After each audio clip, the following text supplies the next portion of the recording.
now I'm recording. And so Oh we're all boy. good. Oh boy. Oh boy. Alright. How does the intro go again? It's been a hot second. Okay, I think this is what happens now. Alright. The nerds make their glorious return to the airwaves with a button-mashing, coin-collecting, level-conquering episode all about video games. They may know their way around a controller, but can the two prove themselves as true gamers? Eli's the opposite of a completionist, Caroline's so bad at video games she doesn't even trash talk during Mario Kart, and both are total nerds. Alright. Hello. Hello. It's time for the thing. Let's see if we've gotten any better in the past 4 weeks of not recording, because, not doing something, that's what makes you better at it. Alright. Three, two, one. Hey, nerd. Hey, nerd. You know what? That didn't sound that bad to me. Didn't sound awful. It sounded like you were immediately after me. So maybe that lines it up. Who knows? Maybe. I mean... Remember when we were like, if we say something in sync, it'll make it easier to edit this later? And I'm like, no, that's silly. No, yeah, that was real hubristic on our part. We thought that we could enforce our will over the internet, and Skype was like, you bitch, that's not true. I also want to point out that we write our own things in the episode description, so I didn't call Caroline out for being bad at Mario Kart. Caroline called herself out for being bad at Mario Kart. I put myself on blast for that one, yeah. So there's your little sneak peek into the Hey Nerd production process, where we, have to talk about ourselves during a little intro bit. Yeah, I mean, if you'd actually insulted me just then, I think I would have made a noise of disapproval almost immediately. That's true. I feel like it would have been it would have been known if I had been, just randomly calling you out for a game we've never played together, actually. That's probably for the best. I suck at it.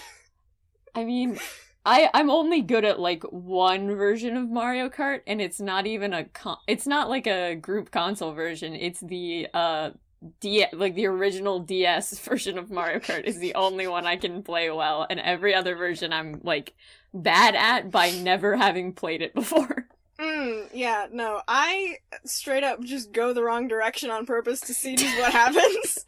I experiment a little bit, I push boundaries, that's just how much I kind of give up when I play Mario Kart with someone. But are you pushing boundaries because you want to know, or because you've already acknowledged the fact that you can't win, so it's there's no point? Yeah, I'm basically I just got lapped twice by, baby fucking Luigi or whatever, so I feel like at this point, nowhere to go but down. And then I get picked up by little cloud things, and they put me back. But yeah, no. Cool. Did we introduce ourselves at any point? Or... We did not. Oh, whoops. We'll get the hang of this eventually. We're only 2 seasons in. Yeah, we'll be better. I closed everything instead of maximizing Skype, but the real lesson is my name is Eli, and my pronouns are they, them, theirs. My name is Caroline, and my pronouns are she, her, hers. And we're back, if that wasn't obvious already. Yeah, we're back after a brief hiatus, which I kind of broke a little bit, but it's fine. We both did. Yeah. Yeah. So, I mean, senior year will do that to you, You just so tired all the time.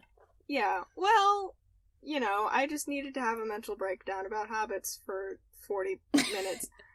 By the way, in that thing, I said, I cleared this with Eli about 15 minutes ago, and then I checked the timestamps on, when I'd sent Eli the text versus when I started recording, and there was a 5-minute gap. I got it cleared 5 minutes before I started recording. And it wasn't even a thing of, I'm going to do this, right now, today. I was like, hey, at some point I might do this. Yeah. And then 5 minutes later, I was like, I can't fucking focus on this. I have to do this. And get this brain rot out of my head. Yeah, so the turnaround from my perspective was, in fact, can I do this? And then 45 minutes later, a 40-minute thing goes up and it's I did it. And I was like, wild. You clearly had something deep-seated that you just needed to put out into the world. I did, and I put it out there, and so now it's out there, and I can't believe I managed to talk for 40 minutes by myself. That's how it goes sometimes, That is how it goes sometimes, for me, I suppose. But yeah. So we are back. It's season 2. We're we're doing another season. Yeah, we didn't in fact disappear forever. We just disappeared for enough time that it's a thing that we have seasons. Yes. I don't know why I phrased it like that. The point of this is, in the trend of can we remember how this podcast goes, I have remembered the Brendan question has come around. That's good. We didn't pick one, so I just went and looked at the two that we had written out, and the most video game one was, if you were a console, which console would you be? So that's what we're gonna do today. I would be the Nintendo Switch, because I am small and feel like I am currently very easily taken apart. I feel disassemblable. You said that in such a soft voice, but that's such a dark statement. It's like, I am breakable down into many component parts that can then be moved in opposite directions. I mean, none of that was technically untrue anyway, so... Yeah, but I hope that you don't have, like, release buttons where your limbs just come off. That would be concerning on a human person, is what it would be. Life hack, your pulse points are actually just released. Yeah. Life hack, if you find a specific space between the bones of your shoulder and your shoulder blade and then the actual rotator cuff of your shoulder, you can fully take off your arm and replace it with an arm that's exactly the same functionality, but just looks a little bit different. And then you can swing your original arm around to hit people. Yeah, you can smack people with your loose arm. You have an extended arm. What would you be if you were a console? If I was a console, what would I be? I don't know. Probably I would be the old 3DS, not the old 3DS, but like the 3DS that is old comparatively to how old we are. Just because, college apps do be making me write a lot about my childhood, and that is like the first console I ever had. And well, I have a personal console, but still. And so that's what I've been thinking about, is young, small Eli and what they were up to, and it was a lot of DS games is what it was. Nice. I love that we just both picked handheld consoles. I think that is both our own little subconscious way of just going, I'm baby. I'm baby, but also I'm an introvert, and if I don't have to talk to people to play video games, then I will sit in my room by myself, and that's how it goes. On our podcast that we do for 2 hours at a time. Yes. This is good. This is great. So I suppose now, Brendan question, weekly anecdotes, yes? Yes. Okay. Fuck. Do we have them? I mean... I don't know, we just, I had a birthday. Ooh, so yes. I am now an adult, and I'm going to vote. Don't ask if I'm gonna vote. Don't ask if I'm registered to vote. I've done all those things already. I understand what my responsibilities are as a citizen of the United States when our democracy is crumbling into nothingness. I get it. I know. I'm aware. I'm going to do it. We'll do early voting. Fuck. So yeah, I have that. That happened. That was fun. Did some cool stuff. Play Dungeons and Dragons. Both days of my birthday weekend. Because that's what it's like being in two campaigns that both play on weekends. That's what it's like having a Saturday campaign and a Sunday campaign. Mm-hmm. Yeah, I mean, I guess in like my only anecdote is that I recently saw Jaws for the first time. Not because I sought out seeing Jaws, but because our screenwriting class, well, my screenwriting class in the program that we are both in, is doing monster movies right now. And so I watched Jaws after reading the screenplay. And I didn't really have an opinion about Jaws. I think, like, there's this whole thing where it's like, Jaws is the best monster movie, and I watched it, and I was like, well, that's fine. It didn't inspire anything in me. But I guess that's my hot take on Jaws, is that I felt nothing, really, the whole time I was watching it. The most apathetic hot take of all time. Yeah, my hot take is that I have none. My hot take is not having a take at all. Yeah, I mean, that's a mood, though. That's honestly just kind of how I feel about Star Wars, to be honest. Though I did see, there's a college, and I was looking through their course descriptions, and one of those things was, like, a whole class on Star Wars, and I looked at it, and it looked like the professor was just, like, really into Star Wars and wanted to talk about it, and just stuck it in, like, a media class, which, like, good for them. Do. I kind of want to just take it, just because this person seems very into Star Wars, and that would be amusing. Assuming I get into college. Fuck. Yeah, based on the assumption you get into that college. Yeah. Which college is it? I'm trying to remember. I have it written down somewhere. I think it was Vassar, but do not quote me on that. Well, yeah. I think it's time to get, we're in first place on Rainbow Road. Now it's time to get Blue Shelled out of that and into the topic that we're doing. Mm-hmm. That was my attempt at a graceless segue. I was trying to think of what what kind of backflip I would use. But double jump. Yeah, I'm going to.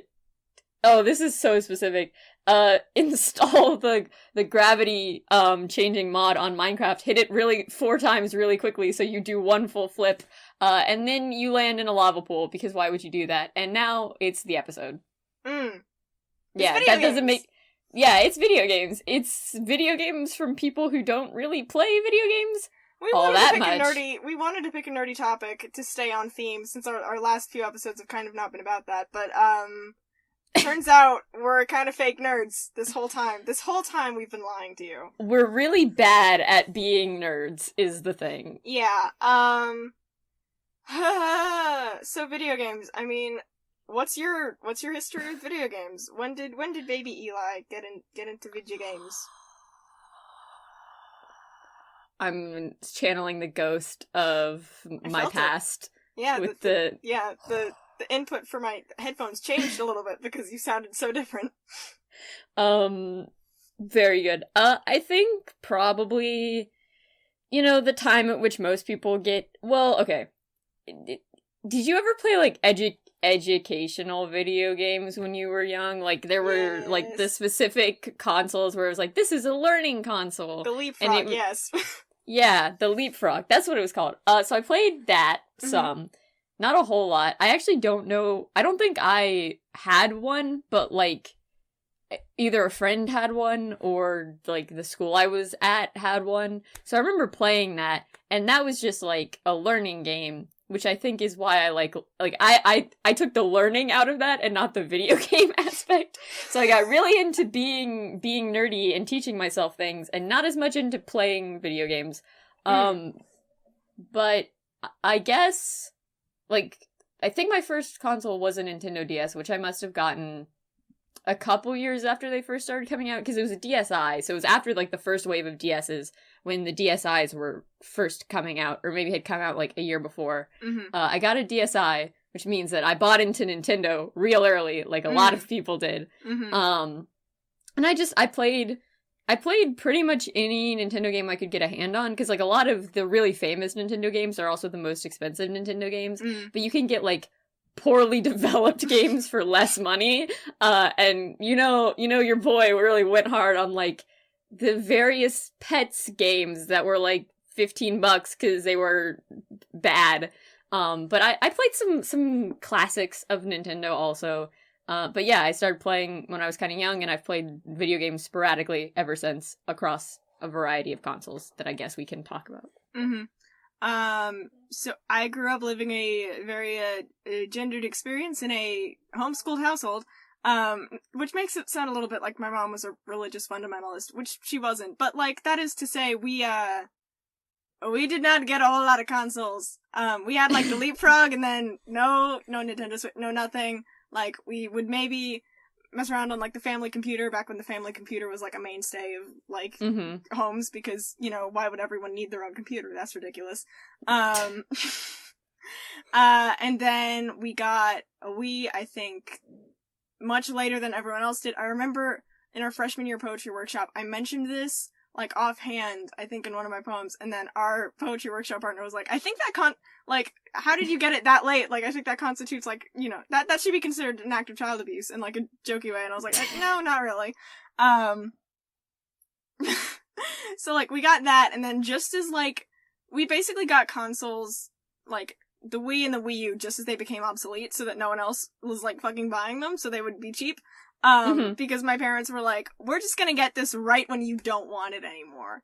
And then the gendered experience bit of that comes in because my brother was super into video games, and I don't know if it was, like, my own internalized self or just, like, what people got me, but my 2 games that were my own to play were, I remember, a Disney princess game and then a babysitting game.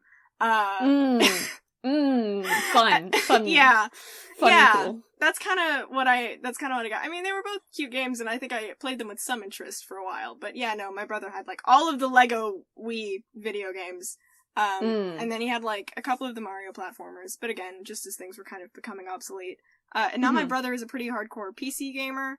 Like, he's constantly on Steam grinding away at, like, various little role-playing games, and I just never, I think, really got into it, because my brother was super protective over the console, and I was like, oh, I don't really want to play, and then, like, I just ended up being bad because I never did video games, and so, like, I don't feel the need to do this in my spare time, either.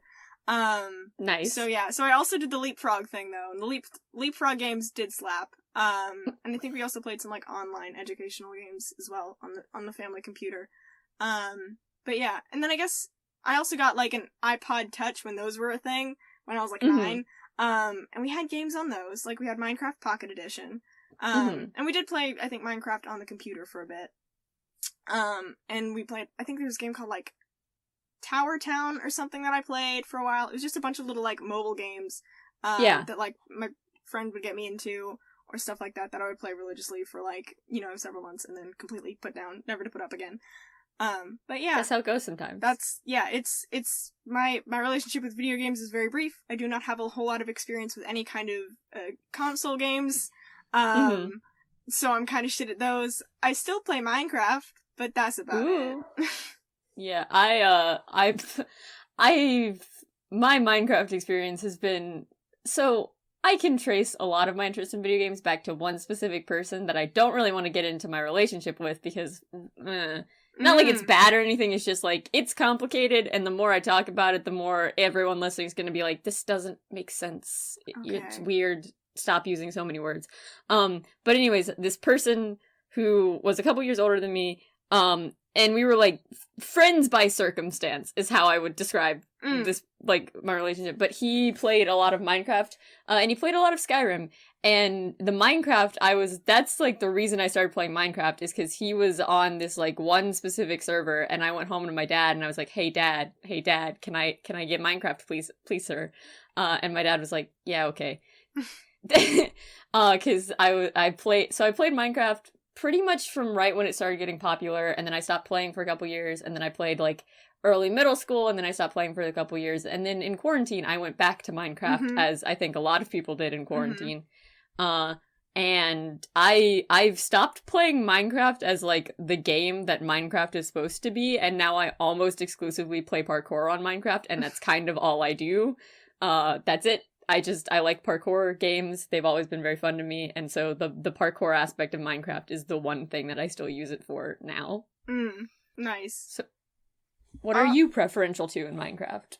I like building, I like building pretty farms, and that's kind of it. I like building pretty farms and making pretty things is kind of my vibe. I'm like, how can I play with cheats on my Minecraft world, just kind of, just whenever I am inconvenienced by something, I'm like, let me turn this on peaceful mode real quick so I can fucking get this loot, and then I go away, and I'm like, I think I'm trying to get through, like, a lot of the, like, trying to get through, like, all the achievements and stuff, but I also haven't played in a hot minute, but yeah, okay, so, throwing myself back to when Minecraft was popular and, like, the big thing, Minecraft YouTubers, who'd you watch?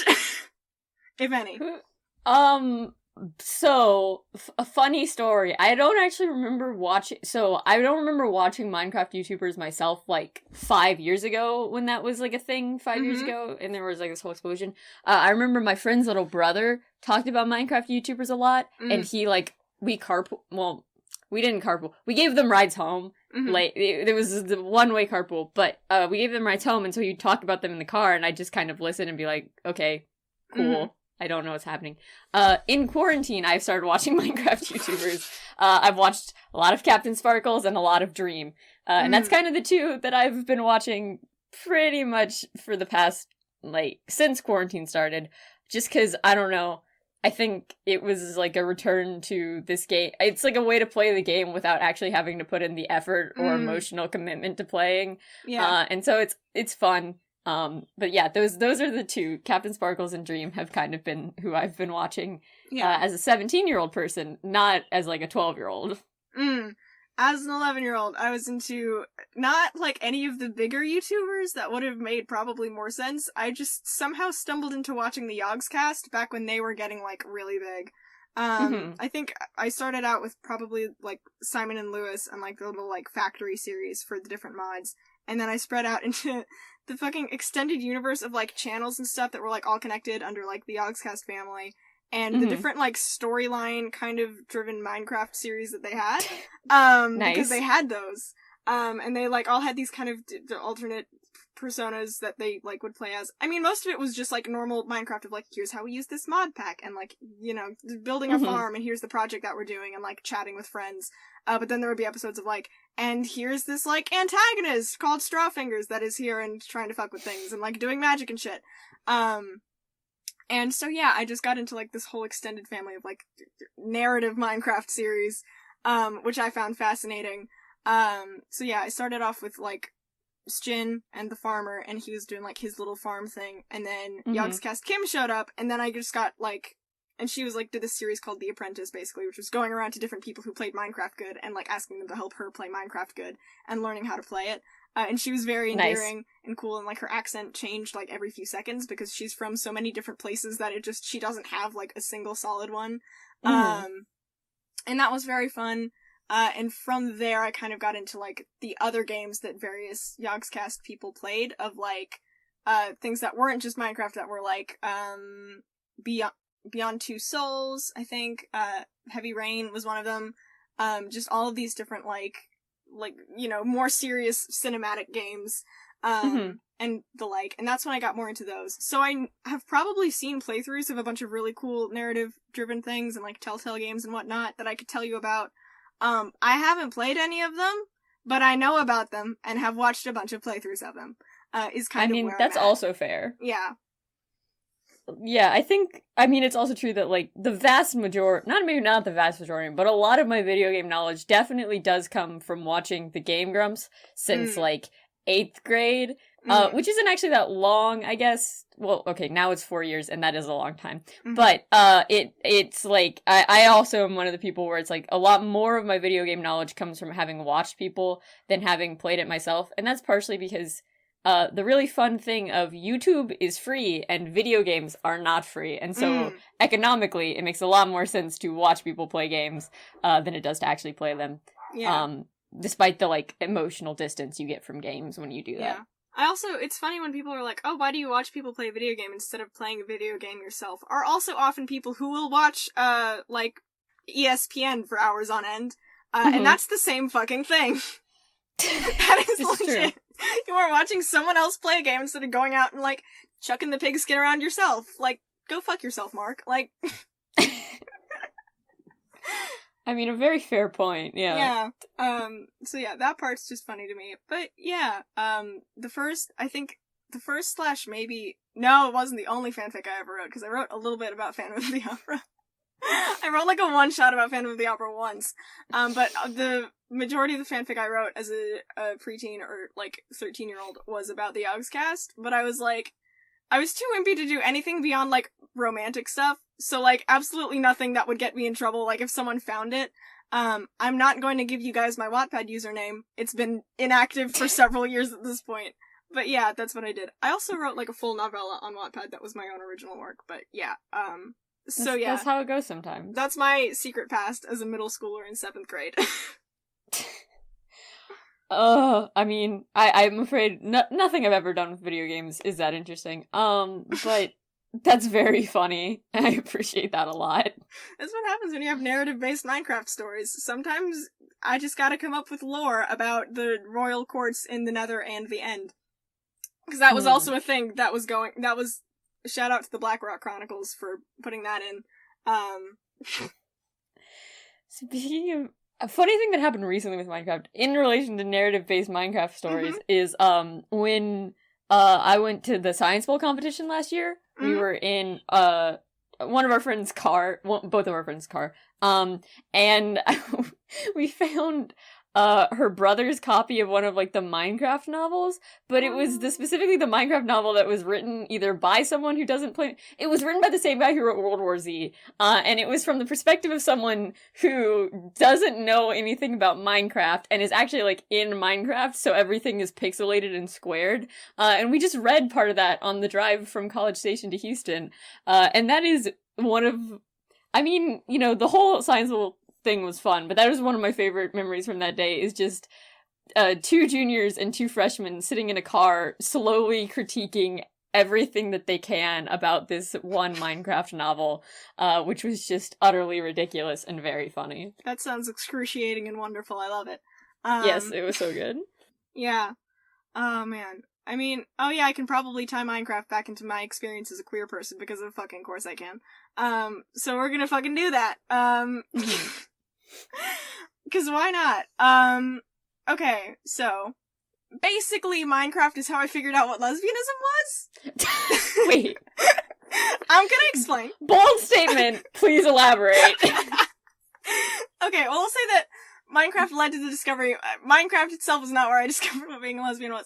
But, okay, so, like I said, Yogscast, extended network of channels that all kind of cooperate and occasionally do story-driven things. Black Rock Chronicles, I just mentioned, was kind of a thing. That didn't have any gay relationships in it. That one was pretty much explicitly straight. But, one of the quote-unquote actors in it, one of the, like, participants, or main characters or whatever, was Yogscast Zoe, and I hopped over to Zoe's channel, and she had a channel intro that was like, hey, here's what I'm about, and turns out Zoe's a lesbian. And I also learned what social anxiety disorder and depression were from that a little bit. Cause she basically did like a draw my life, but without drawing and like playing, I think like some kind of Tetris game over it, so it was just like her talking. And yeah, she just like explained, she was like, oh yeah, I figured out that I actually like girls, etc., really like rainbows, and she's just like very kind of bright, cheerful personality. And she was like, yeah, and people like, made fun of me and like bullied me, and that's when I got like really severe like depression and anxiety and all this other stuff, and she's like, that's why I don't do face reveals on my channel. So it's this very like personal story of like her experience as a queer person, and like how video games and the Yogscast had like helped get her out of that, was I think how she threaded it back into it being a channel intro. But yeah, that was kind of like, I think earlier my conception of gay people was like, okay, that's weird and non-normative, and therefore I felt kind of, I was like, oh, so it's, like, wrong or bad? Because, you know, society be like that in many ways. So that was when some of that conditioning started to come undone, because I was like, oh, wait, people are, like, doing this to someone and being, like, this cruel and hurtful about it? That's not right. And so that's when I started on my path of being a really strong ally, guys. So strong of an ally. You might even say that Caroline's part of the community. So that was, like, how that started. So, yeah, thanks, Yogscast Zoe. Shout out. I'm gay! Thanks for helping me figure that out. So yeah, that is when I started my very big journey of becoming just a really, really, fierce advocate and ally for LGBT rights. So vehement, in fact, one might say I had some kind of personal stake in it. So that's what happened there. Yeah, I think in a funny kind of way, all of my fanfic that I wrote was all centered around heterosexual couples, so that's also just a fun little window I just realized I have into my little, middle school self's world. Could never be me now. Couldn't be me. I mean, yeah, no, I have the same experience where I go back and read my old writing, but it's very funny because I remember in a lot of my old writing, it would be, like, that there would be 2 female characters or 2 male... I remember doing this, and I remember... this has nothing to do with video games. The heteronormativity is jumping out. But I remember that I would have, like, 2 female characters, and then I'd be writing them as love interests, and I'd be like, wait, I can't do that, and then I'd go and change one of them into a male character. So you know the heteronormativity, it hits hard when you're a young person. And now every single one of my protagonists is non-binary, and I am unapologetic about that fact. So, you know, personal growth. It happens. Growth. Oh god, I remember, this is also completely unrelated to video games, but one of my first forays into quote-unquote writing a novel, in big quotes, 'cause finishing projects is hard, I remember when I was younger, I was like, I'm gonna do this novel concept, and it was kind of an interesting idea. It was just a mishmash of a bunch of different shows that I liked, kind of put into one little original concept of, like, someone who can cross between worlds, and, like, there's the monster world and the fairy world, etc., etc. And I remember, that I wrote this character being, like, transported to this world or whatever, and then I made sure to specifically write in, like, okay, so there's a girl character, but she has a boy's haircut, but she still looks really pretty. Because I was like, if this ever becomes a movie, which is like some self-confidence I have yet to get back from that time. God damn. If this ever becomes a movie, I want to make sure that Emma Watson is the one playing this character. I was really fixated on having Emma Watson play this one character in my book. And I was like, can't believe I didn't look back at that and go like, maybe I have a little bit of a crush. A wee bit. A little bit. A little tiny bit. But yeah, I also love that 9-year-old me thought that casting decisions were made based on haircuts. Yeah, that's kind of I was gonna say completely, which is not how you pronounce it. That's 100% accurate. That's how that works. Movie studios can't tell me I'm wrong. I know that I'm right. You're a studio exec. Fuck off. Yeah. Yeah, if a studio exec finds this and wants to correct me in the comments, no. I think that we managed to say in sync. I think we managed to say no perfectly in sync. Yeah, such is our disregard for the opinion of studio execs. I don't know why we're coming for studio execs this hard. That's how it goes sometimes. Yeah, go fuck yourself, Mark. Yes. So other video games that you liked or played, I mean, I guess, like, if we want to branch off from Minecraft, did you ever play any other sandbox games? No. Great, that was... I have a limited fucking range. Glad to know that's the transition I want to play. I played a lot of Terraria also, which is, you know, two-dimensional Minecraft. But I played a lot of Terraria and a lot of Minecraft. I think that, again... I guess addressing something that's in the description, when I say I'm not a completionist, I mean that I have no drive to finish video games. Like, I'll play until I'm bored, and then I'm like, cool, I don't care about finishing. I can't make myself play a video game to finish it. Which is why sandbox games are very fun, because in a lot of sandbox games, it's like, yeah, there is an objective eventually, but, you can do it or you cannot. And yeah, so that's why I think I liked Terraria and Minecraft so much. And also Terraria is cool, because Terraria has a lot of, like, fun magical items, which I think plays into why I'm so into making magical items now, as a DM and just as a person, is because Terraria, it's very fun, and all these different items have, like, different powers and buffs and debuffs, and I think that really made me super interested in that kind of thing. Yeah. So, yeah, Terraria is also cool. Awesome. That's the thesis of this. Terraria is also pretty cool. Yeah, I'm also just remembering, like, who would have been an influence on me in my video gaming years, and what may or may not have deterred me from that path. And I remember, we had some cousins. I mean, they're still all alive. We just don't talk to them anymore. For various reasons. I'm sure they're still chill. I just, you know. And, like, they were all pretty much, like, quintessential nerdy stuff of, like, they had, like, fucking t-shirts with, like, all your base are belong to me quotes and stuff of, like, they, so I remember they were, like, my brother was, like, also into, like, the stereotypically nerdy stuff at that point in time, and was, like, just kind of vibing, and so I remember they got him interested in Lord of the Rings Online. I was interested in insofar as character creation and making an elf version of myself, because not much has changed. I'm consistent across the years.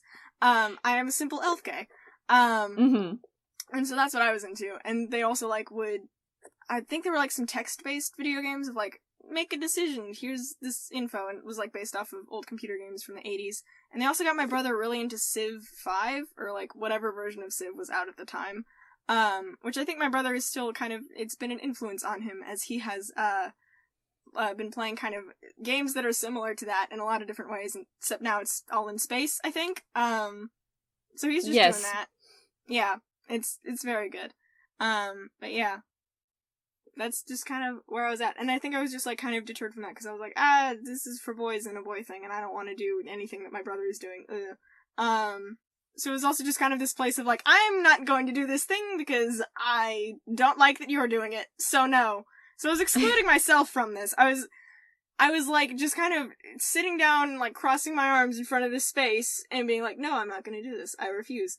In a lot of ways, like the minute anything got difficult or I started embarrassing myself in front of people because I was bad at it because I had never played it before, I was just like, never mind, I don't care about this anymore suddenly, conveniently. Conveniently, I've lost interest. Yeah. I think part of the reason why I never really got into video games is because, I was never around anyone that was in a kind of opposite way. I think a lot of the ways that people get into video games is like someone around you is into video games and you're like, oh, that's cool, I want to do that. And it's like a friend, but none of my friends play video games, or an older sibling, but I have none of those. My dad didn't play video games because he played D&D, and we've already discussed that that's why I love D&D. But yeah, I think all my interest, and even like my older cousin didn't really play video games because he like had hamsters and played guitar, and those were like the two personality traits I remember him having when he was younger. Oh, mood. He's like, I guess one of those isn't really, neither of those are personality traits, but I don't really remember him as a young person.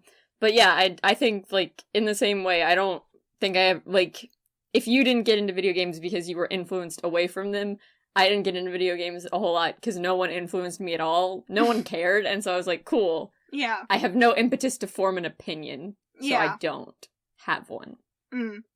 I will say this, I just remembered a video game experience that we did share in freshman year, which was Double Doke Lit Club! Hey, yes! We've kind of talked about it.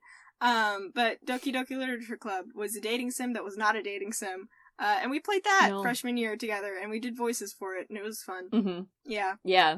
I had to drastically change my voice about halfway through, cause I was the interior voice of the narrator. I think I've already talked about this, but I was the interior voice of the narrator, and I was doing, like, a very obviously jokingly, but, like, horny voice is what I was doing. It was a very, like, suggestive voice. Yeah, I was doing a very suggestive voice. And then we got to the point where, like, the shift happens. It wasn't actually when you see, like, anything graphic on screen, but it's, like, it was the moment where you can tell, like, oh, something has gone terribly wrong. And I was like, I'm deeply uncomfortable doing anything that makes a joke out of what's happening right now, so I'm not going to. And I completely stopped doing any voice, like, any vocal inflection at all. Because, I don't know, my brain went to the opposite extreme of making, like, a very clear joke, which was not making any commentary at all. Yeah. But yeah, that is a thing I remember happening. That's a good game. Yeah, it is a good game. I did the voice of Sayori, and I did a high-pitched voice for that. Which I don't think I'm gonna demonstrate right now, because I did a bunch of voices yesterday for D&D, and I'm done. I am done with the voice acting for today. I am out. I've tapped out of the game. But yeah. That's very valid. Yeah. We're 45 minutes in. We're 40... Sure. Roughly. Kind of. Roughly. A little bit. We're just short of 45 minutes in. Yeah. But yes. Yes. We are almost 45 minutes in. We've talked about Minecraft, Terraria, and Double Doke Lit Club. Is there a video game that you would like to talk about, Caroline? You said that in a way that, like, suggests that I should have something in mind, but I don't. I mean, you talked about how you liked the narrative those games. Telltale. Yeah. Can I talk? No. Yeah. So there were a few Telltale games. I remember I watched, Yogscast Hannah's, who's no longer with the company for a variety of reasons. The company is kind of, like, very different now from what it was. But yes, that was a whole thing of, like, playing different Telltale games. So I remember I would watch her playthrough of the Telltale, like, Game of Thrones games. Which is how I learned a little bit about Game of Thrones in general. I don't think I finished many playthroughs, is the thing. I do remember, like, just looking at, like, different graphics and aesthetics and stuff and being like, ooh, pretty. I think the one I remember the most right now is, Beyond Two Souls, because it did a twin thing, because, you know, symbolism, and it was, like, basically Ellen Page is in it, which is also, like... Nice. Nice. Yeah, Ellen Page was in it, and, like, she did the whole, like, mocap thing, and it was basically, I think, kind of the, like, start of my interest in, like, video games that are, like, more cinematic and, like, kind of mostly motion mocapped. Like, the whole thing, like, that was my introduction to it, of, like, wow, you can make someone in a game. Like, you can make someone's movements and, like, facial expressions and, like, appearance show up in a game. That's really cool. So, like, looking at that storyline, was very fun. And it was, the whole thing was, like, it was, like, a government experiment kind of facility thing where it's, like, she had the, I think, soul of her long-lost twin, Aiden, except Ellen Page pronounced it Aiden. And then everyone just kind of rolled with that. I think no one else says it Aiden, but she does, which is weird, because, like, surely you should default to what the twin sister is saying the person's name is, if that's the case, whatever. And so she's, like, this, you know, psychic person, and they did, like, MK Ultra type experiments on, of, like, can you make him do this, and make him do that, and, like, do these tricks, and learn what these things are. So looking at that was pretty cool.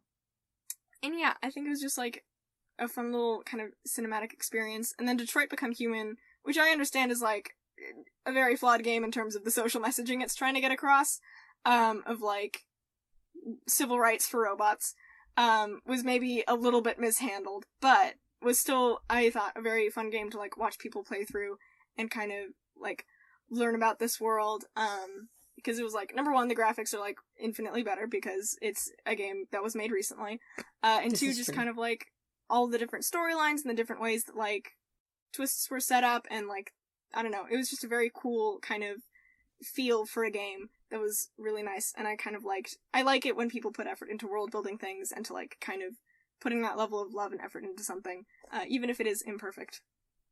But yeah. Yeah. I mean, do you want to get into Detroit? I don't know anything about Detroit Become Human, so I don't know what you're talking about. It was like, would people treat androids, like, would people be that callous about throwing away androids when they look like humans, and, like, would, the only thing differentiating them is a little LED light on the forehead, so, like, would you really be that quick to be like, oh, let's junk it, and use, like, it pronouns for something that is clearly a, like, very close representation of a human person, who, like, has skin, and, like, talks and stuff, and is proven to feel, and it was, like, kind of they're leading up, like, robot civil rights movement, basically, for androids, which, like, is good within the context of the game, but also, like, kind of weird for a lot of different reasons. I don't think I can fully get into it now, but it's just kind of like, yeah, they were trying to make a civil rights allegory, but they kind of fumbled it, because, again, it's like, but would this really work? Because, number one, they're, like, yeah, like, robot racism just doesn't really seem to hold up, especially since all of them are, like, all of the robots seem to be, like, above average looking people. So it's like, would everyone really hate a group of hot people this much? Who, like, do things for you? Like, I don't know. There was some commentary that attempted to be made, and some people found issue with it. So yeah. Interesting. Yeah. Cool. Yeah, no, I've seen a little bit about Detroit Become Human, but only in the context of, like, I go on Instagram and people are being horny, and then I get off Instagram because I don't want to uncover any more information. Yeah, that's fair. That's fair. But yeah. Yeah, I think just the character I liked the most was Kara, because she's the mom robot, and she wants to take care of this baby, which was very touching. But yeah, I don't know. In video games, when you're like, here's a baby that you have to take care of, I'm like, that's good shit. That's good shit. Bonus points if this person is clearly is not used to caring for a child in any capacity. Shout out to Joel from Last of Us. Nice. Yeah, I was gonna say, if we're talking about video games, like, I don't know if I've mentioned this game before. I feel like I have, because whenever I start talking about video games, I start talking about it. But, on the subject of parkour-based platformers, I really like the game Celeste. It's, if you like games that are very hyper-realistic and it looks like people are in them, Celeste is not that. Nothing looks like a real thing that actually exists. It's, like, it's a new game, but it's meant to emulate, like, the old days of pixelated platformers where the pixel size was very large, so you couldn't do a whole lot of detail on the screen. But it's very fun, because it's this, like, very challenging platforming game, where you have to have good reflexes and be good at things, which is bad and good for me, because I think a lot of people who play video games a lot have, like, an intuition for the controller, like, they can pick up a controller and just naturally be like, yes, this works this way, and such. And I don't have that because I don't play video games a lot, but I do have the ability that, like, if I play a game for, like, an hour, then I'm very good with the controls, because, like, I can memorize things quickly. So when I was playing Celeste a lot, I got fairly okay at it.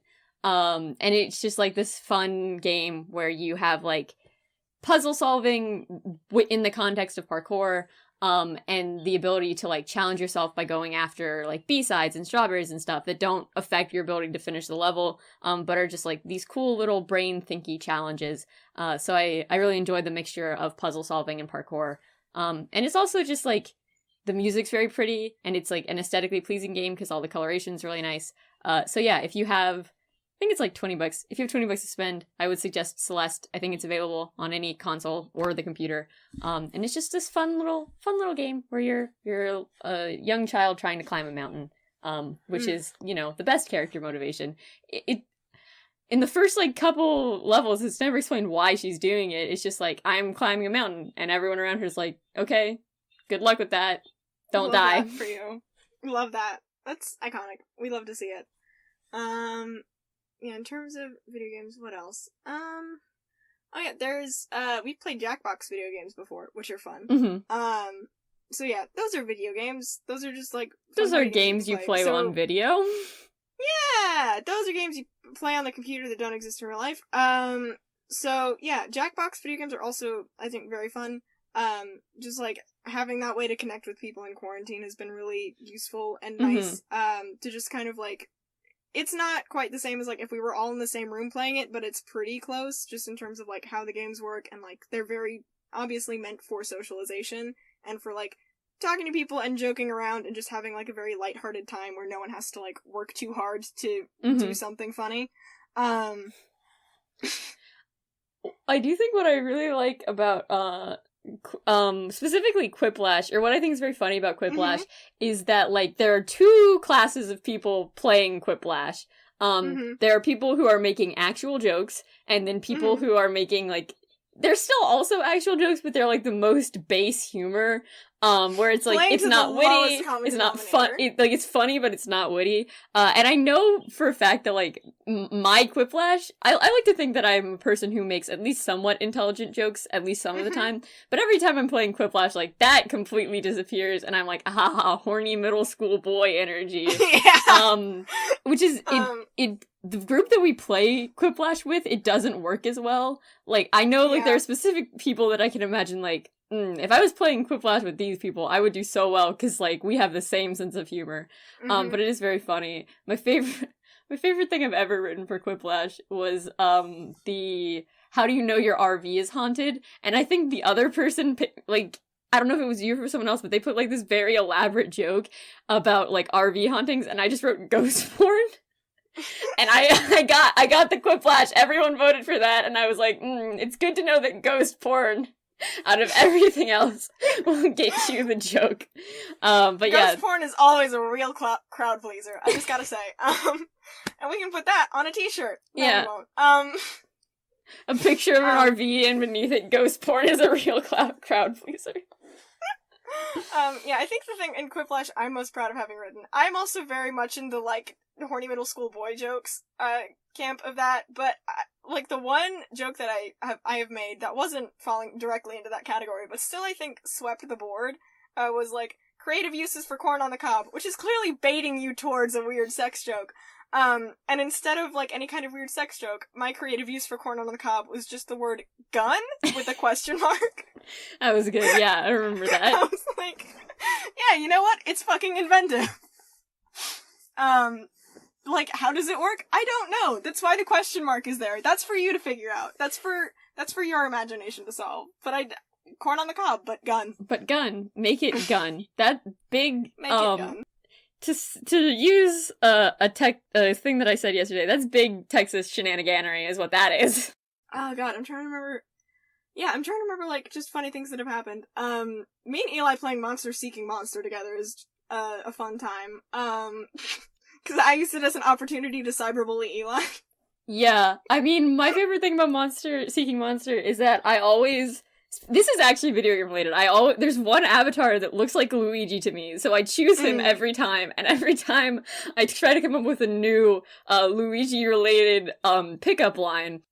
Where is this this been? You've never used one on me. Well, I'm because insulted. I like to use it in the first round, but my favorite one, it's not even my joke. I'm pretty sure I stole it from a Starbomb video, but I think I sent it to maybe Piper, and I said, hey baby, you wanna suck on my warp pipe? And I got a date that round, so, it works. It works. Yeah, Eli may be ace, but they also have, like, the sense of humor of a middle school boy, so Yeah. make of that what you will. We are complex human beings. Yeah, I think all of your pickup lines to me during Monster Seeking Monster have just been, like, communist-related. Yeah, I use communist-related ones for you and Eva, and then I use, like, sex-related ones for Piper, because Piper and my friendship is making sex jokes to each other constantly. Not constantly, but more than I make sex jokes to anyone else. Okay, fair enough. Yeah. Yeah. Yeah. Monster Seeking Monster is a good time. Yeah, and whenever Eli is, the werewolf, I'm the one who accuses them of being a furry, as is on brand for me, apparently, now that we've decided to put part of that on merch. Yeah, I mean, it's every time that I'm the werewolf, or the one time, it started because Eva was the werewolf, and I said, I don't know, I think I said something like, it's the full moon, I'll let you bite me, baby, to Eva when she was the werewolf, and Eva was like, yeah, hell yeah. But yeah, I think that's where the joke that I'm a furry because of the werewolf thing started, is because, Eva was a werewolf, and I actively flirted with her about it. But I got points that round, so. Yeah, I mean, you did. Good for you.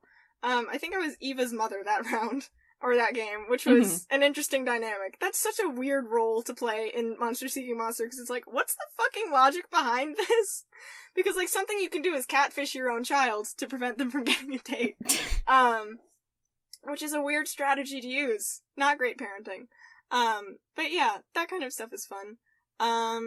Yeah, we're two tabletop role-playing game players who are stuck talking about video games. Oh no.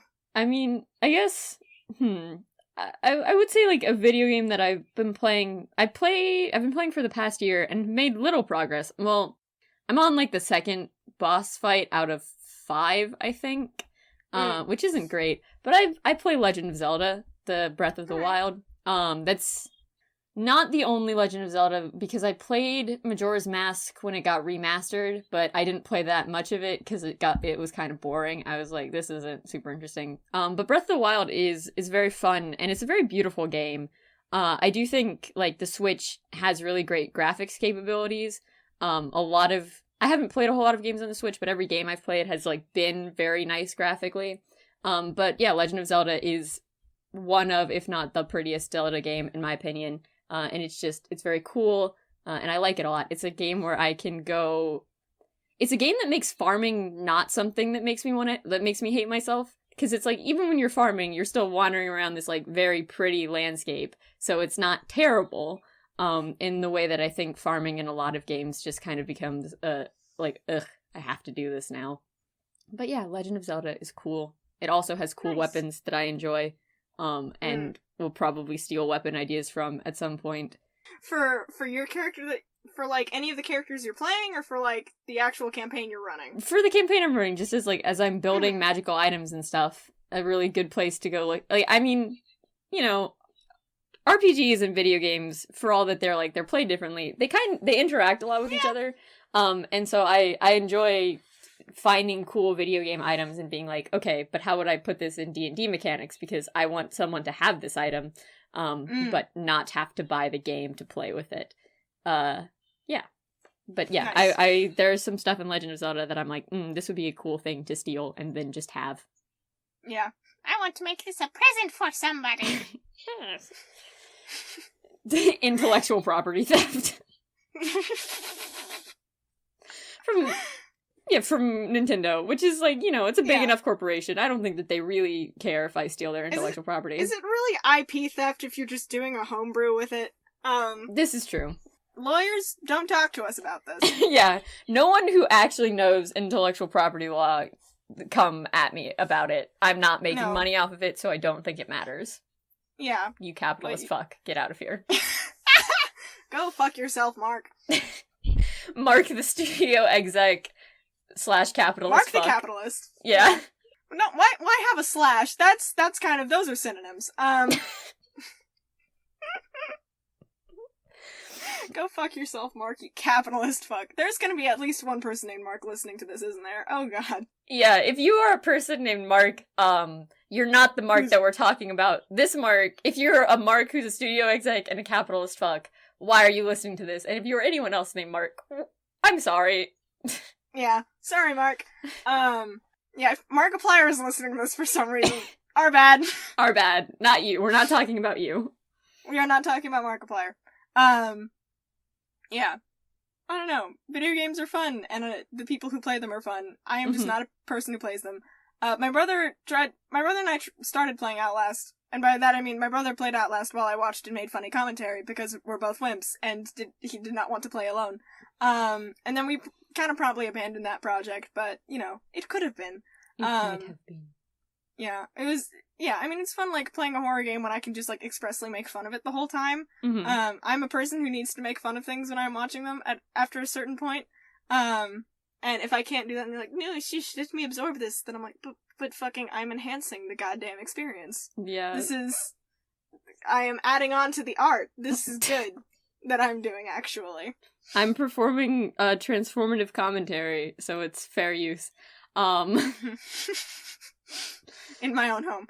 Yeah. No, I think that is something where I think that's to not talk about video games, but I think that's why I enjoy watching things with you so much, because everyone else in my life, I start talking during anything and they're like, shut your goddamn mouth, I don't want to hear you. Specifically my dad. This is a call-out post for my dad. Stop telling me to shut up when we're watching movies together. Space Dr. John Scroll, shut the fuck up! I have things I want to say, and I will be heard. But yeah, that is a fun thing where I also, like, enjoy not doing something actively, but sitting there and talking about it while it's happening. Yeah, I look forward to the day we can both watch Lord of the Rings together and just clown on Sauron for 12 hours. Yeah, 12 unmitigated hours of clowning on every character, because they all deserve to be clowned on at least a little bit, except for... That is an insult to Samwise. Yeah, I was about to say except for Sam. No, I was about to say except for Sam. Sam is excluded from being clowned on. Yeah, good. Yeah, that is this... We've each now done that. We've each said a thing about all men in Lord of the Rings, and then one of us has gone, no, but wait! And I was like, I was gonna say Sam was excluded. Cause, well, this is also not related to video games, but fuck it, we're here now. I was like, I am of the opinion that not a single goddamn man in Lord of the Rings is a top, except for Samwise Gamgee. Yeah, I think Shelby's takeaway from that conversation was mainly that, I'd mentioned offhand that, like, this 10-year-old character who doesn't even show up in the movies, who's, like, very secondary even in the books, is named Burgle, which is an anagram for gerbil, and that's what she took away, and she's like, I'm going to use all of the stuff I've overheard in this conversation to impress people who actually know stuff about Lord of the Rings, like the fact that there's a gerbil, and I was like, that's not what that meant, no, don't. His name's Burgle. And he's 10 and he's precious and I love him, but no, Shelby would only be able to take away takes that do not help her look knowledgeable about Lord of the Rings. Yeah, Shelby would be able to take away takes that anyone who is, like, a Lord of the Rings nerd... Well, okay. There's two casts of Lord of the Rings nerd. There's the casts that are there for, like, loving Tolkien, and then there's the casts that are there for, like, the queer people who are in the fandom. And so I think if Shelby went up to a queer person in the fandom and expressed our takes, that would work, and they'd be like, yes, I see that you two have the big brain. Yeah, I think if Shelby tried to engage with my dad in a conversation, if I tried to engage in a conversation with your dad, he'd be like, "What are you talking about?" I'd just be like, "This is true, sir. I know you've done a dissertation on like something very impressive related to astrophysics, but in my unprofessional opinion, which is completely not substantiated by the text, Sam and Frodo are deeply romantically in love." And they are in a polyamorous relationship with Rosie Cotton. That is the end of the story, and I will not be taking constructive criticism. I think he'd evaporate me on the spot. That's not even a conversation, you're just explaining your opinion and leaving. I don't know how I'd leave that situation. I don't know how I would get into it. But that is my I mean, it's not unsupported by the text. There's a lot in there that I have talked about at length. But yeah, no. It's like, I think when Legolas and Gimli go on that road trip to explore Middle-earth, that's them bonding. That is the honeymoon. So yeah, Mm-hmm. like, Faramir is a trans man and Boromir is a supportive brother, and you cannot fucking tell me otherwise. If you disagree, get the fuck out of my house. Fuck off, Mark. Mark is just a scapegoat for absolutely everything I do not like. Mark, maybe that will actually be our first piece of merch. It's just fuck off, Mark. I feel like we'd be responsible for several falling outs in various workplaces across the United States. I don't even have anything against the name Mark. That's just the white guy name I landed on. Yeah, that was just, we rolled the wheel of stereotypical white guy names, and we came to Mark, and now it's a joke, and it's here. It's here. Mark the capitalist fuck has boring is a studio takes exec. about Lord of the Rings. Mm-hmm. This is like a fully developed character now. Yeah. We're building the character of Mark. About, like, the things people say about character design to be stupid and gatekeepy, and I just love the idea of throwing that back on its head of, like, I just don't think the idea of, like, an upper middle class cishet white guy, like, makes sense as a character. Like, I think that's just, like, I don't know, it's too much privilege to be realistic for me. I think, like, that's just kind of a lot, you know? Like, you're kind of overplaying it a little bit. It just doesn't land, and you it's know? Just, like, you know, like, maybe tone it down on, like, how privileged this guy is, you know? Yeah. Like, and he's able-bodied, too, like, what the fuck, you know? Yeah, he's not neurodivergent, or neurotypical, not neurodivergent, yes. Neurotypical, yeah, that's what the word that is. Able-bodied cis-het person who's, like, you know, like, his body looks exactly like every other, like, he's, like, straight-sized, I mean, like, I don't know, like, how, like, I just don't think that kind of intersection of identities, like, happens. It doesn't make sense. It's too many, it doesn't make sense, you know? Yeah, because if you think that someone cannot, yeah, cause he's not relatable to the masses. Like, having a disabled / person of color / queer / like, neurotypical person is unrealistic, quote unquote. Fuck off, Mark! That's not... Shut the fuck up! Mark! Get your studio exec body out of my house and stop making commentary on my characters, sir. Like, the fuck it isn't! People exist like this! You used up your diversity points like 3 different marginalized identities ago. Fuck off. Eli is flipping off the camera. Yeah, just silent flipping off the camera. But yeah, no, that is getting to here's a thing in video games that I've noticed that I've made commentary about that I just it's just a video game thing that I find very funny. Is, and I don't know if this is true anymore, but it used to be that if you went to the Wikipedia list of non-binary characters in media, a very fun and cool thing happened where it would be like, this video game has a non-binary character, and I'd be like, oh, that's cool, and then I'd read it and it'd be like, the gender of the protagonist, you can choose male or female, and I'm like, that's not non-binary, that is picking between a binary, that is not the same thing. You have a binary of choices. Having a blank protagonist isn't being non-binary, and that's the T. If you just have a body for someone to project on, unless if I am projecting onto someone and I can make everything true about them, then yes, that's non-binary representation. But you didn't do anything. I did all the legwork. It was me. It was me the whole time. I was the non-binary protagonist the entire time. So Scooby-Doo, like pulling back the mask. Just like... Haha! I show up at Nintendo's headquarters. I demand to speak to Mark! Not Nintendo, Microsoft. Imagine, what if one day I write a script and I, like, go into a studio and this is like, this is one of our executives, Mark, and I'm like, I can't be in this room anymore. I have to go. I have to leave. I'm sorry, but I gotta go. I mean, we just gotta have a dedicated segment of every single episode going forward that's just dunking on Mark hours, where we just vent. Anytime anyone with more privilege than us does something that mildly inconveniences us, just fuck off, Mark.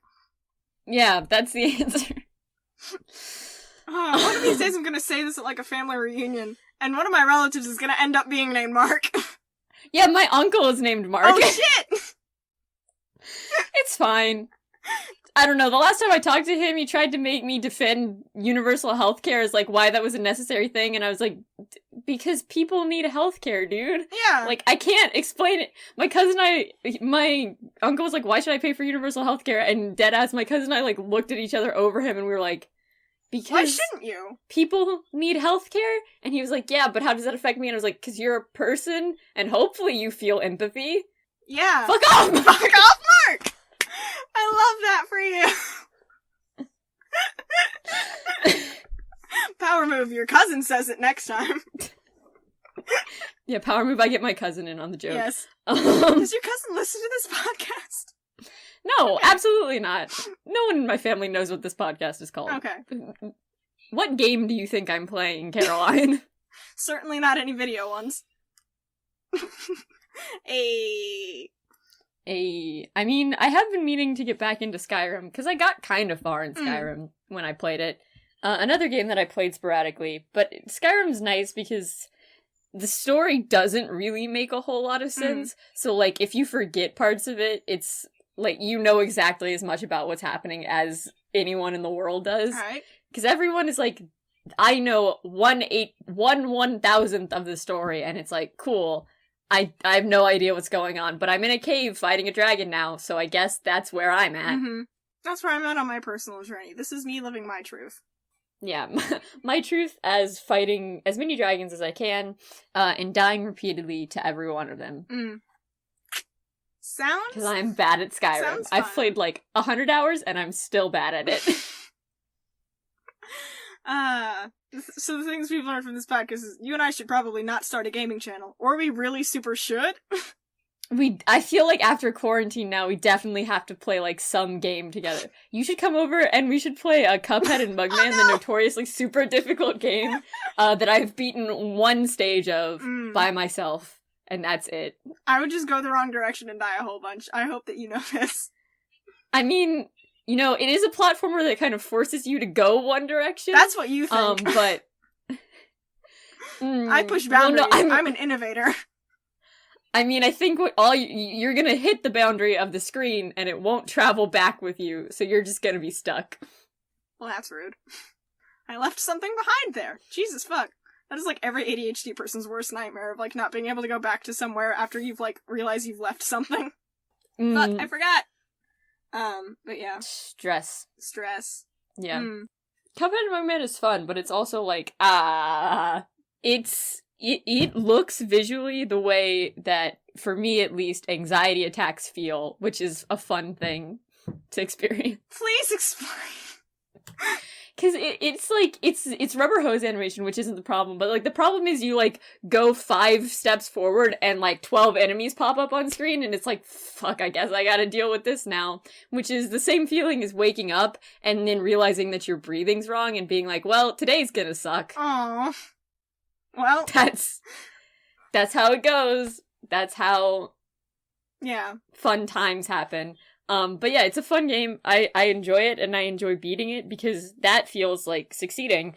Well, yeah, I guess beating something generally feels like succeeding when it's generally a video game. But yeah, it's a very intense game where lots of things can kill you, and you just gotta deal with it, I guess. Yeah. I love how you're like, that's how it goes. This is how anxiety attacks make me feel. I love playing it. Wait, huh? I mean, it is, because it is like it's a microcosm of, it feels like, it like, visually, the beginning of the level looks like how an anxiety attack feels, but then it's like, you progress through it, so it's like beating an anxiety attack and having that end, which is nice. It's like the whole arc of it. Nice. But I don't have to actually experience it in my body, which is also nice. Because that's not fun. Yeah, it doesn't sound fun. Yeah. Fun things about not having brains that produce enough of certain juices. Yeah, I'm taking AP Psych, and that's for sure how that works. Yeah, your brain juice is wrong, and that's why things happen. Yeah, your brain juice vibes rancid. And that's just how it is sometimes. You know? That's how it goes. I don't have anything smart or funny to say. My brain just kind of shut off, and it was like, good night. Goodbye. Time to go to sleep. See you around. About to flip you off, and then I was like, wait, no, that's not what I was trying to do. I mean, if you did, it wouldn't be out of character. I am used to it at this point. That's true. We're at the point in our friendship where, like, we can flip each other off and it's not a big deal. That's true.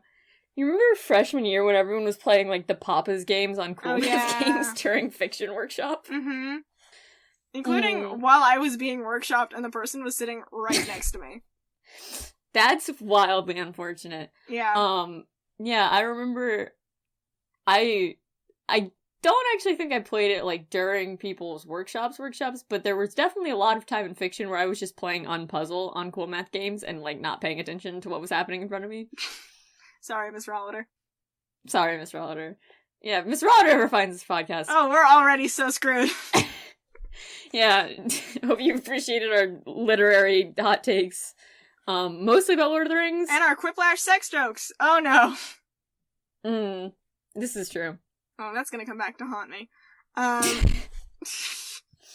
Yeah, one day you're gonna be, like, searching, you're trying to find a job, and the boss is gonna be like, hey, so I found your podcast, and it's just like, oh, fuck. Yeah, I listened through all 26 hours of it, just to find something that would screw you over. Yeah, 24 hours and 45 minutes in, you made a lot of jokes about sex, and I didn't appreciate that, me personally, as your boss. I'm going into the arts. It's gonna be fine!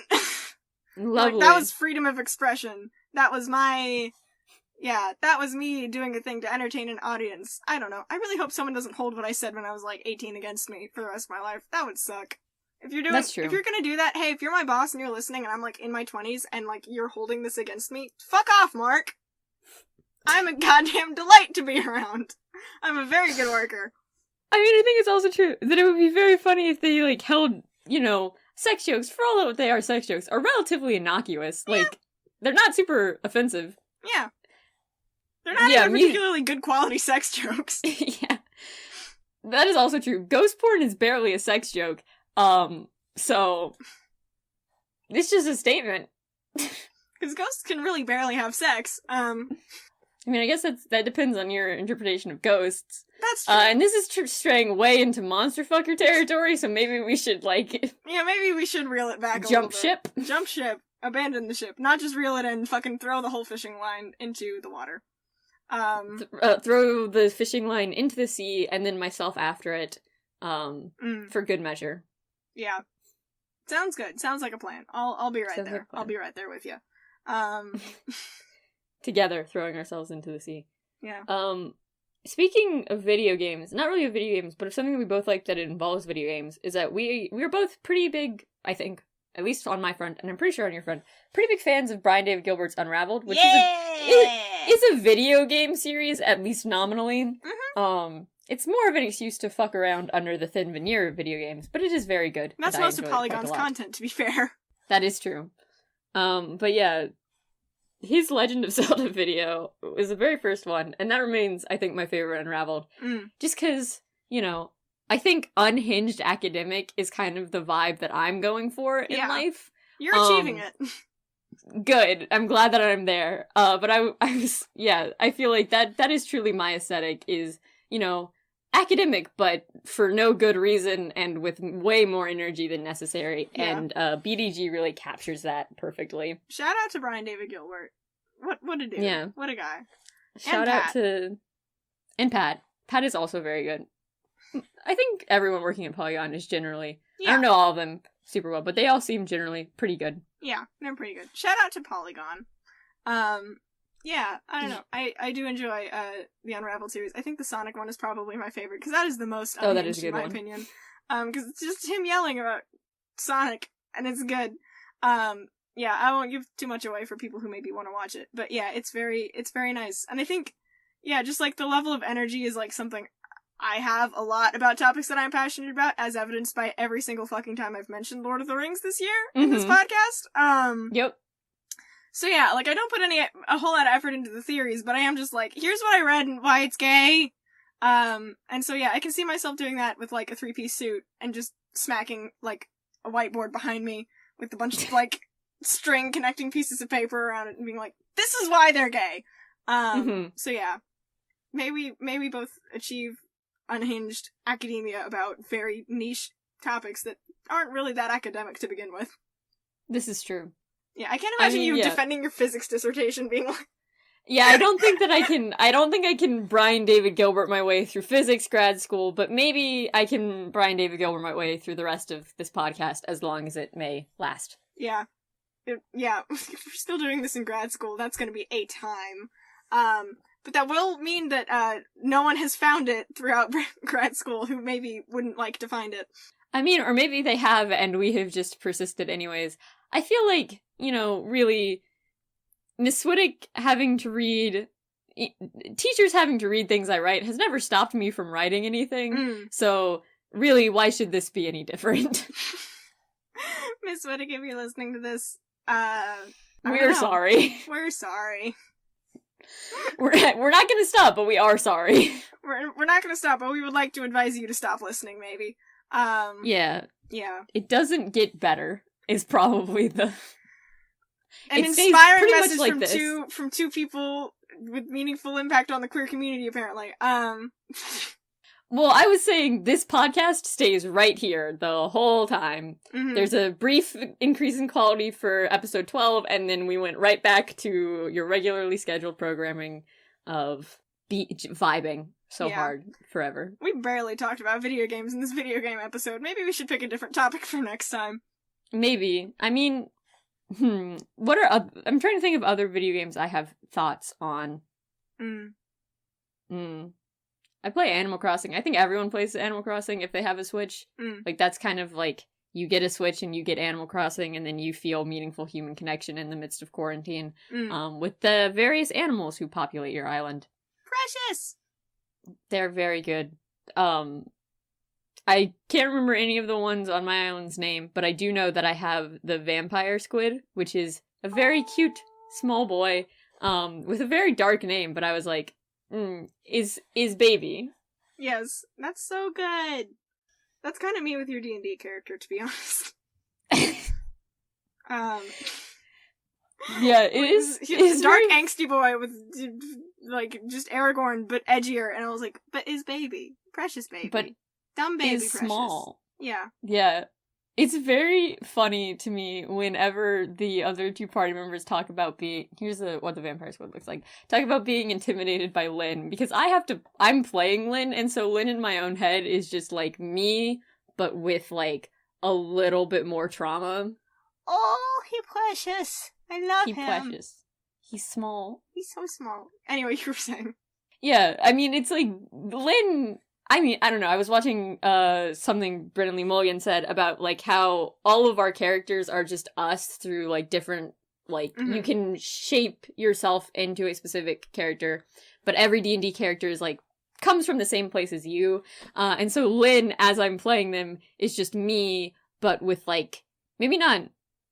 Definitely somewhat more trauma, but also trauma from a different source. Like, the things from which I have trauma are not the things from which Lynn has trauma.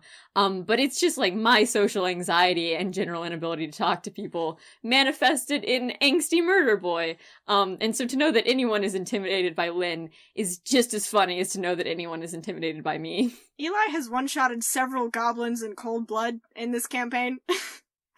I also love, that is also just a part of you as a person, though, is because you also end up intimidating people without meaning to, and having this, like, very kind of tough exterior that people are, like, kind of, scared by, and then just, like, getting to know, he's like, oh, wait, no.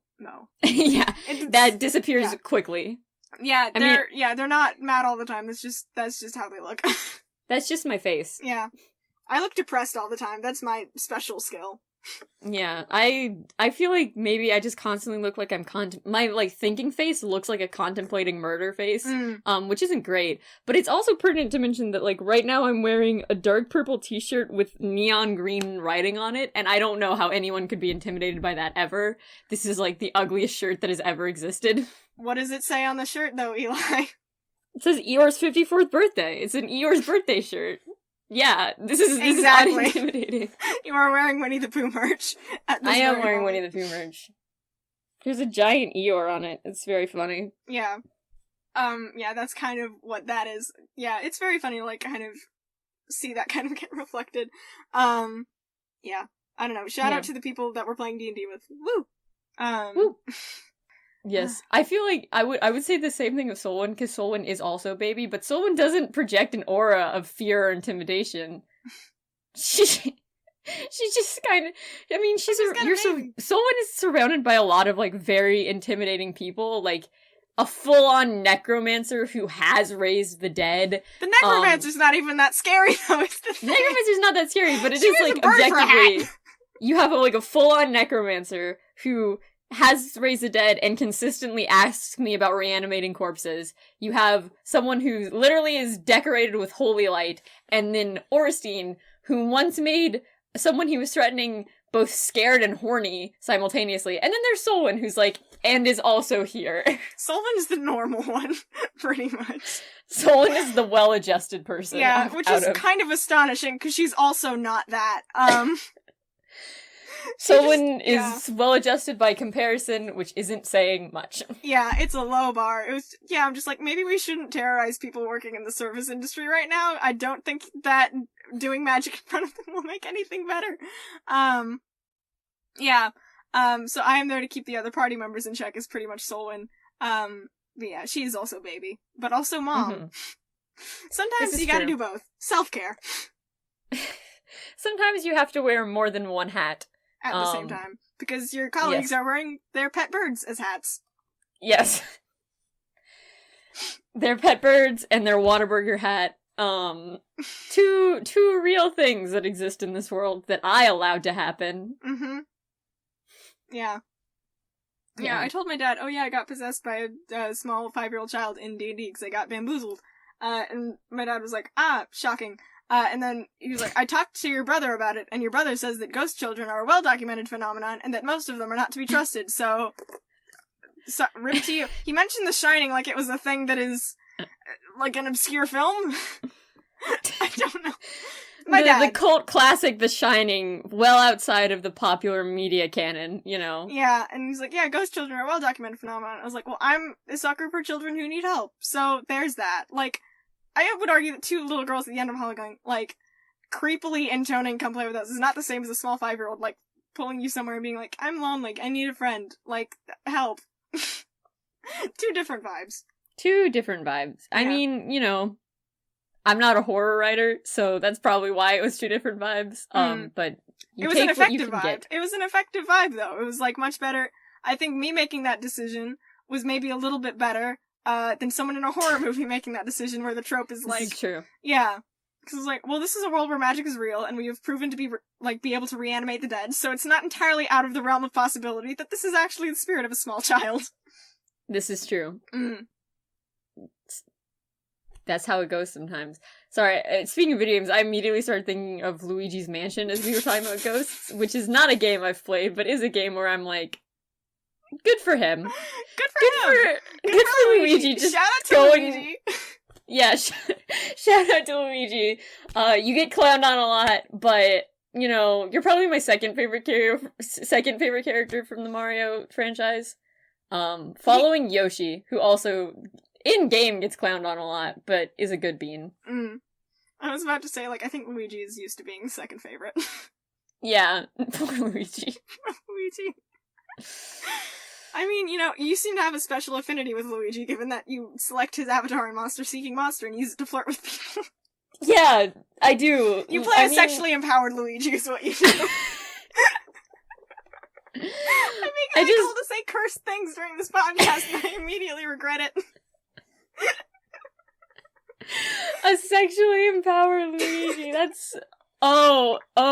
if I wasn't, if I didn't already have such a great Instagram description, I would put that in there, but I think the balance of Moose King, King of all these Mises, and Cowboy Joke is already, like, it's at its peak. I can't get better.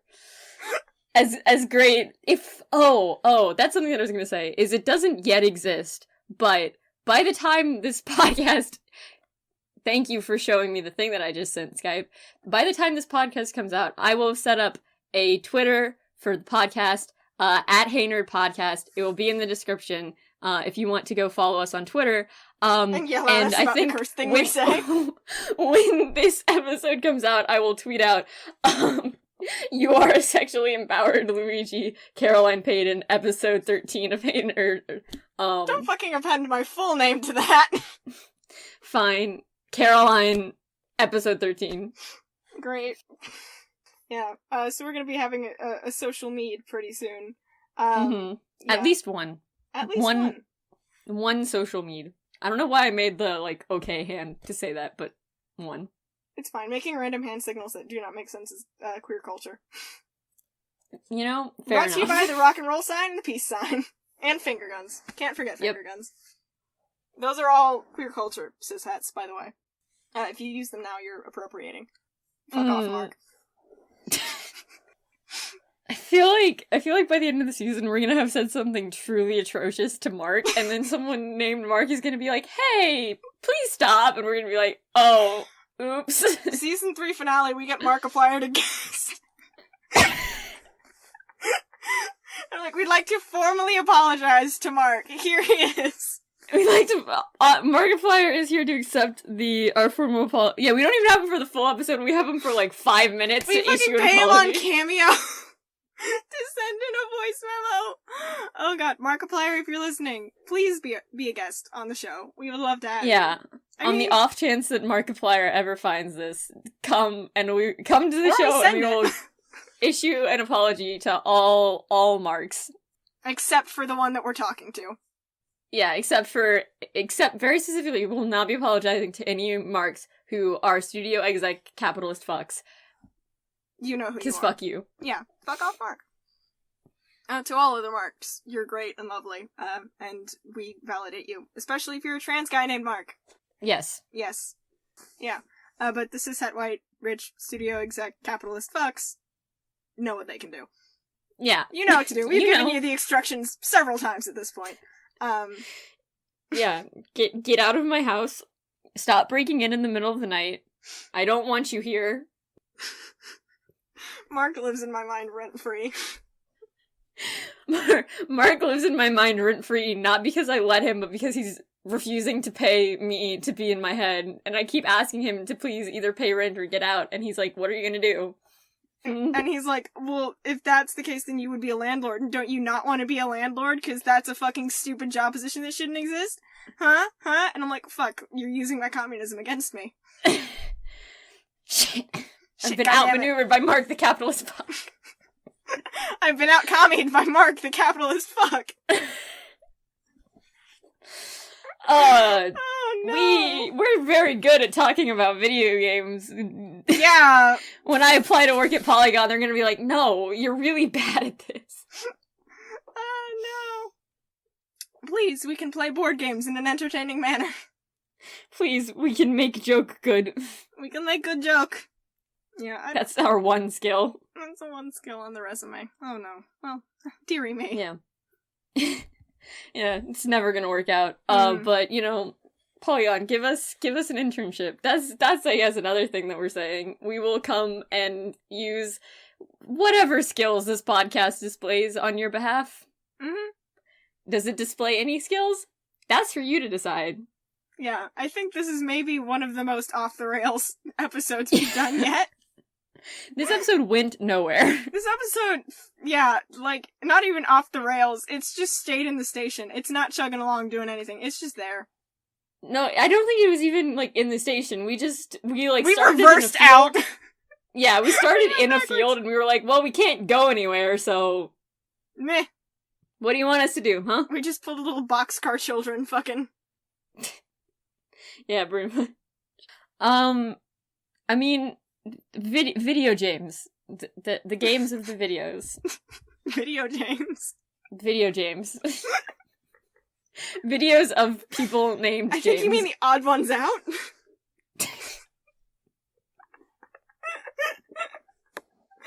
Oh no!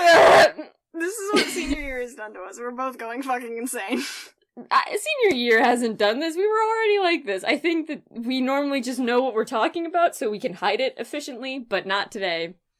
Yeah, I mean, this has just been a hot mess of an episode, and I think it's just better if we, you know, I don't think we're gonna beat the final boss on this one. I think it's better if we just run out of the cave and wait until we've come back and we've leveled up and maybe played a video game. Yeah. Played one video game. Yeah, so yeah, I guess, what did we learn this episode? We learned that Mark the capitalist... Marty the capitalist studio exec Fuck. motherfucker can go, get out of my head. I won't make you pay rent, but I will make you leave. Sir. Mm-hmm. Stop using our communism against us. That's the big one. I think we learned, what else? Did we learn anything else? Well, now the internet knows part of how I figured out I was queer. Part of what That's started true. me on that journey. I figured out what lesbianism was through Minecraft. Mm-hmm. Shout out to Mojang. Mm-hmm. And we learned that we have no hope of being hired by Polygon. That's an important thing to learn.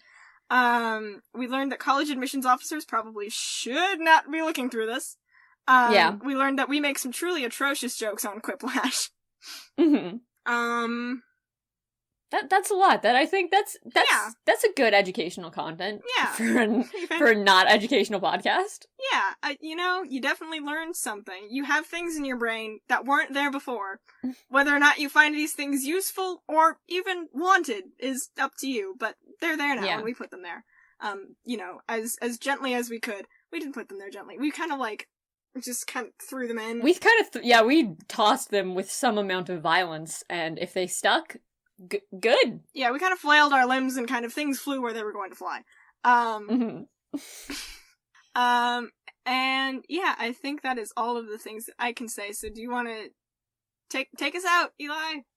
Yeah, alright. Back to our good friend, this outro. Thanks to sawsquarenoise on the Free Music Archive for their use of their song Tower Defense Ending.